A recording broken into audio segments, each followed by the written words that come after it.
You see, in those days, you didn't train for war. Now, you will not be able to go to a war zone for the BBC or Sky Television or one of the American networks in their team without having been trained in conflict for insurance purposes. You have to have a hazardous environment. They have to go there and be kidnapped and all that business.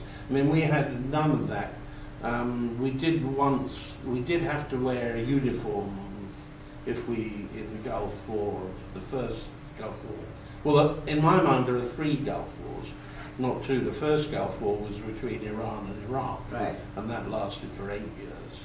And that was really more horrific than either of the Gulf Wars. Did you cover that in any way? I did cover that, yes, and I was in Tehran, and I think the memory that sticks out of that war was that the Iranians used to recruit very, very, very young fighters. The key to they used to call them. They had a key to paradise. Key to paradise, and they were given, they didn't have any guns, so they were given a bit of wood carved like a gun, and told that that would be quite okay, and off they charged.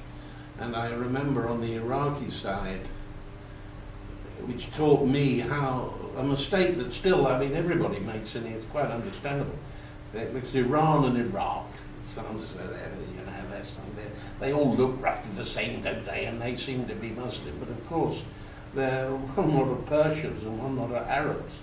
And if you had gone to Iraq, I don't know if it still is. One Shia and one pretty Sunni. That's right. And if you go to the Shatt al-Arab waterway, where a lot of the battles is, I always remember that under Saddam Hussein there were these quite huge bronze statues of generals that had fallen in this war, and they were something like 50 to 60 feet high, and they were all pointing towards the Persian horde, I mean Iran, the Persian hordes that they were keeping back from, you know, the pure Arabs.